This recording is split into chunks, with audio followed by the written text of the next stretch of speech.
Waalaikumsalam, Ibu, maaf mengganggu waktunya sebentar. Iya, nggak apa-apa. Gimana boleh bisa dibantu?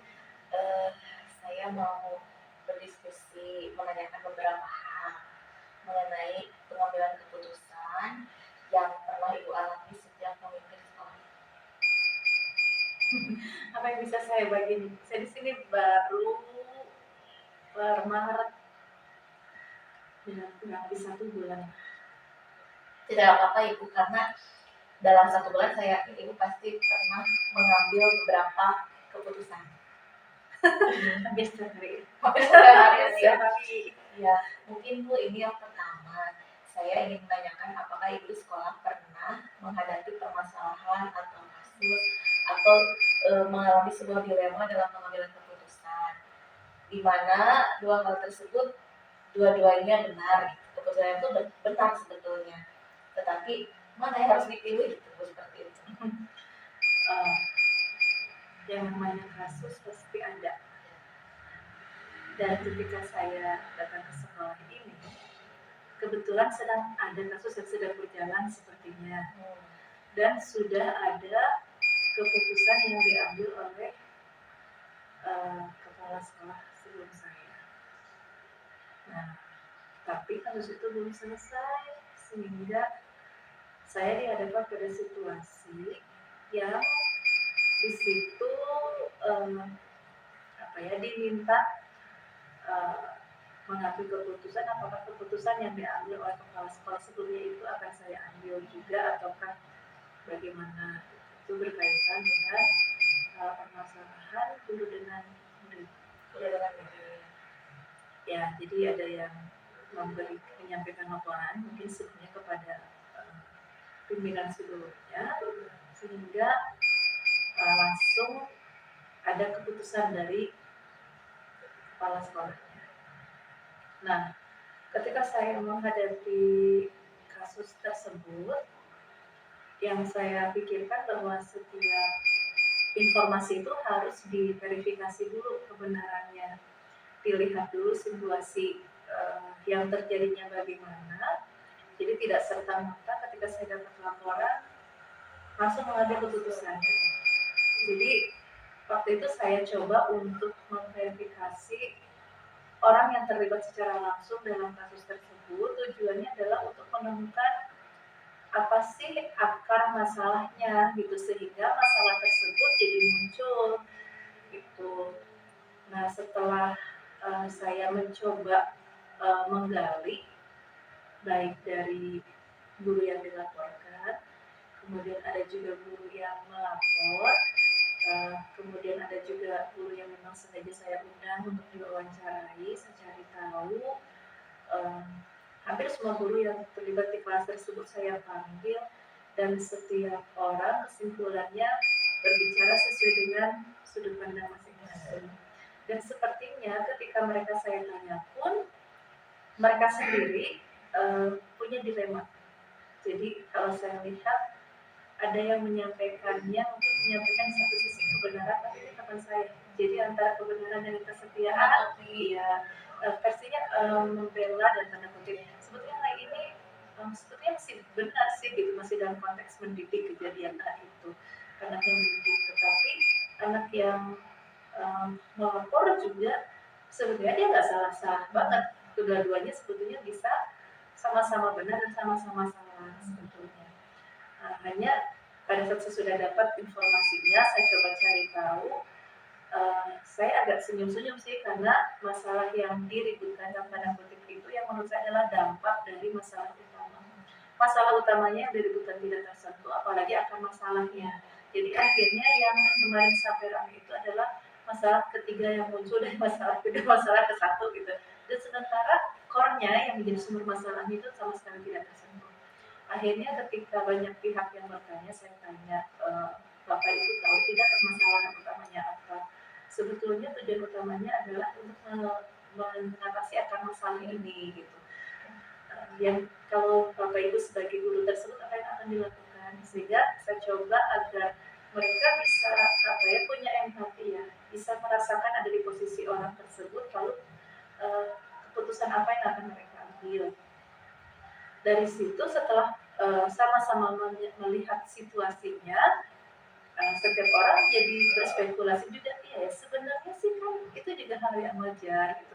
Tetapi menjadi tidak wajar itu ketika eh, mungkin ada sisi-sisi yang akhirnya berbenturan dengan norma, dengan nilai-nilai kebajikan yang kita yakini gitu. Dan itu butuh, kalau saya ngambil keputusan, saya perlu meninjau ulang gitu ya. Kalau menurut saya sehingga kemarin ketika sudah ada keputusan dari pimpinan sebelumnya, saya pikir saya perlu tinjau ulang keputusan itu, saya perlu melakukan uji publik, Ya. saya perlu uji regulasi gitu. Jadi nggak serta merta dan ketika saya cek itu, oh ini keputusan yang gegabah menurut saya gitu. Misalnya ketika tiba-tiba keputusannya mengalihkan guru itu di stop ngajarnya di kelas tersebut padahal kelas sedang berjalan. Padahal kalau menurut saya ketika ada permasalahan di kelas maka guru itu harus uh, diberikan kesempatan untuk bisa menyelesaikan gitu ya, karena bagaimanapun juga dia akan bertanggung jawab untuk memberikan gambaran profil belajar anak kepada orang tua sepanjang beliau mengajar di situ. Dan bagi saya ketika ada permasalahan dengan guru, misalnya guru dengan murid ada masalah, karena tugas saya sebagai pimpinan, maka tugas saya harus melakukan pembinaan dulu. Ya, kalau sudah melakukan pembinaan, sudah beliau yang bersangkutan sudah tahu regulasinya, sudah tahu ada aturan yang terlanggar atau apa, kita coba berikan kesempatan lagi. Kalau memang itu berulang, ya berarti memang itu karakternya ya, sehingga ada konsekuensi yang memang harus diambil oleh yang bersangkutan. Tapi diambilnya bukan karena saya yang mengambil keputusan, tetapi diharapkannya berdasarkan kesadaran, kesadaran keyakinan dirinya bahwa itu adalah memang konsekuensi karena saya ya salah, dan upayanya tetap apa yang akan dia lakukan untuk menetralisir itu gitu ya. Kalau berkaitan dengan orang tua, bagaimana nanti dia upaya yang mau dia lakukan untuk mengkomunikasikan hal itu kepada keluarga siswanya gitu ya, kepada siswa yang bersangkutan, karena yang terpenting bagaimana nanti dampaknya pada anak yang berdasar menurut saya, karena tidak ada nilai kebajikan yang terlanggar, tidak ada apa ya aspek publik yang terlanggar, misalnya undang-undang apa gitu, tidak ada gitu di sana, dan tidak berdampak secara psikologis gitu ya, sehingga mungkin di situ hanya permasalahan tentang bagaimana mengkomunikasikan, jadi perlu kita jembatani. Nah, waktu saya memilih sama, kita menyamakan persepsi, tujuan baik orang tua ataupun guru di sekolah sama-sama dalam rangka mendidik ya. Kalau dalam rangka mendidik kita sama-sama memberikan dukungan agar anaknya nanti dapat secara mandiri gitu bisa menjadi orang-orang yang merdeka, bisa punya kedisiplinan diri ya, self disiplin itu agar tumbuh gitu. Ketika anaknya belum bisa mendisiplinkan, bapak kita bilang perlu ada pihak lain yang membantu mendisiplinkan. Nah, di satu sisi juga ada yang memang butuh penguatan di pendekatan sosial emosional gitu ya. Akhirnya di situ mereka apa kalau saya sih sekarang bahkan hubungan mereka juga sudah baik-baik saja. Jadi setelah ibu analisis dari kasus tersebut bukan benar dan salah ya, Bu? Karena di situ tidak ada sesuatu yang bersifat mutlak ya di situ. Jadi itu lebih ke dilema etika. Ya, dan kondisi awalnya sebetulnya mungkin pada saat situasi awal itu lebih kelihatan antara dilema kayak individu dengan kelompok itu ya. Karena ada satu guru yang dapatkan oleh satu kelas gitu ya. Itu tak untuk apa, untuk masuk ke kelas itu. Karena itu adalah hak mereka untuk belajar gitu. Sehingga peraturan memang perlu banyak yang perlu kita tinjau ulang gitu. Nah di situ juga akhirnya disampaikan bagaimana nanti pengambilan keputusan untuk memutuskan satu peraturan pun perlu dilihat yang dampaknya harus betul-betul berpihak pada murid. Jangan sampai asalnya telatnya 5 menit, 10 menit dibuat jadi lebih telat lagi jadi 40 menit gitu ya. Itu kan berarti ada sesuatu yang perlu kita kaji ulang. Nah, aturan itu yang kemarin sempat diuji publik ya. Jadi bersyukur juga setelah tahu, karena saya dulu juga dari guru penggerak, karena tahu gitu ya bagaimana cara pertimbangan-pertimbangan kita dalam mengambil keputusan yang alhamdulillah sangat terbantu. Benar. Jadi ketika sudah mengambil keputusan itu kita yakin, oh iya, yang ini tuh solusinya begini. Kenapa saya bisa lihat ini kasusnya di lembaga etika, yang ini pijakan moral, gitu ya. Kalau dalam permasalahan yang lain, Ibu mengenai rujukan moral pernah juga? Oh pernah. Pernah. Ada juga gitu kan, kalau pasti aja ya harus ada sesuatu yang sebetulnya sudah jelas benar salahnya, tetapi orang bisa Jadi abu-abu. ujuk gitu ya. Ujukan itu kan suka menggiurkan ya, gitu. Jadi ya udahlah, seolah-olah memang kita membuat pelonggaran, tetapi itu sudah tidak bisa ditolerir gitu ya. Dan itu memang dasarnya sangat berkaitan erat dengan nilai kebajikan apa sih yang diyakini oleh seseorang.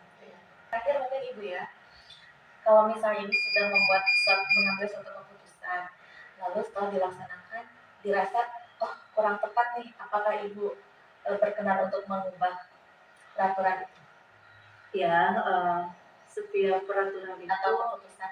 Ya, kan keputusan itu juga perlu, kalau menurut saya ya, perlu disesuaikan dengan kondisi gitu. Ketika nanti pada saat penyusunan keputusan ada kondisi-kondisi yang ternyata berpihak pada murid, apa yang salah kalau aturan itu diulang. Karena kadang setiap kali saya membuat SK, membuat surat keputusan, selalu paling bawahnya apabila terjadi hal yang tidak diinginkan, dia kekeliruan atau bisa ada hal-hal yang terjadi di luar ini, maka dapat ditinjau ulang kapanpun gitu ya. Artinya itu harus selalu dicantumkan agar kita punya keleluasaan. Dan ketika melihat ada sesuatu yang sudah tidak sesuai, ya menurut saya memang harus segera diperbaiki gitu agar tidak berlarut-larut. Ibu terima kasih banyak atas diskusinya. Saya banyak mendapatkan pencerahan dari pengalaman langsung, sedangkan setelah ini saya baru mendapat teorinya. Nanti juga Ibu akan akan merasakan gitu ya. Dan bahkan mungkin seperti sekarang ketika mengambil keputusan, pertanyaan yang sampai pada saya juga itu sudah penuh dengan dilema sebetulnya ya gitu. Ya itu mungkin mudah-mudahan membantu. Saya ucapkan juga selamat belajar, selamat menempuh pendidikan di Guru Penggerak ya. Insya Allah itu modal yang luar biasa saya rasakan, dan betul apalagi nanti ke depan kalau kita diperkenankan untuk memimpin satuan pendidikan, modal-modal yang diberikan di Guru Penggerak itu realnya sangat betul-betul terasa. Jadi buat saya sekarang karena baru sekitar 1 bulan, seharusnya lagi aksi nyata yang beneran gitu. Kemarin kan lagi di kelas itu, ini aksi nyata sih, tapi aksi nyatanya ya untuk pemenuhan tugas saja gitu ya. Karena sudut pandangnya untuk juga baru sebatas saya sebagai guru gitu. Bagaimana pada saat melakukan, ketika saya memilih, ya udah saya mau coaching aja deh dengan anak sampai nanti ada tindak lanjut dan seterusnya. Itu selalu menghadapi dilema-dilema ya, pagi kalau di akhir tahunnya memberikan nilai itu selalu dilema sama ya.